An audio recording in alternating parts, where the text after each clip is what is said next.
Uppal Balu big boss కి వెళ్దామని చెప్పి మన ఎంట్రన్స్ అగ్రి పరీక్షలో మన జడ్జిలు ఎట్లా మాట్లాడారు ఒక్కసారి చూడురి. ఉప్పల్ బాలుని గుర్తుపట్టేటోళ్ళు మస్తు మందురు. గల్లీ గల్లీకి ఉప్పల్ బాలు అంటే ఎవరైనా గుర్తుపడతారు. నువ్వు ఆ సినిమాలో చూసి ఒక సినిమా పేరు చెప్పేదాకా నేను ఎవరో గుర్తుపట్టారనా ముగ్గురిని.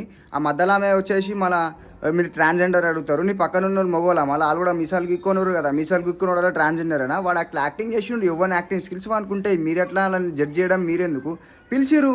నచ్చితే తీసుకోండి. మీరు మీరు అలా పిలిచే ముందు మళ్ళీ మీరు ఎట్లా సెలెక్ట్ చేయాలో సెలెక్ట్ చేసి తీసుకోవాల్సింది కదా. తీసుకొచ్చి ఇట్లా పబ్లిక్లో ఇట్లా టెలికాస్ట్ చేసి పోస్ట్ చేయడం ఎందుకు, అతను వాల్యూ తీసేయడం ఎందుకు.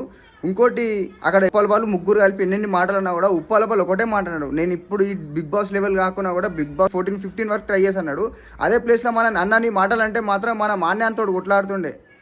ఉప్పల్ బాలుకి ఇన్నర్ ఎక్స్పర్ట్ చూడు ఎంత మంచిగా ఉందో అక్కడ. In case Uppal Balu select అయితే మాత్రం మేము మాత్రం ఉప్పల్ వాళ్ళకే ఓట్ చేసి గెలిపిస్తుండే. ఎవరినో అని తీసుకొని అది బిడ్డ ఇది బిడ్డ అని చెప్తే కనవది. టాలెంట్ చూడాలి, వాళ్ళు చేసే యాక్టింగ్ చూడాలి. అంతేగాని ఒకసారి మీరు ఉప్పల్ బాల్ని సెలెక్ట్ చేసుకుని అనుకో మాత్రం టీఎఫ్ఐ మాత్రం ఒక రేంజ్లో లేస్తుంది. బిగ్ బాస్ షో అనేది ప్రతి ఒక్కరు చూస్తాడు. ఇన్ని రోజులు బిగ్ బాస్ షో ఒక పాసిస్టో ఉంటుండే. ఎవరు చూడకపోతే బిగ్ బాస్ షో అంతా ఓవర్ యాక్టింగ్ ఉంటుండే. ఇన్ కేసు ఉప్పల్ బాల్ని తీసుకుంటే మాత్రం బిగ్ బాస్ ఒక రేంజ్లో వెళ్తుండే. ఉప్పల్ బాల్ నా ముగ్గురు జడ్జిలు అడ్డదొడ్డం తిట్టడం అది ఎంతవరకు కరెక్టో రాంగో మీరు కామెంట్ రూపంలో తెలిపండి కామెంట్లలో.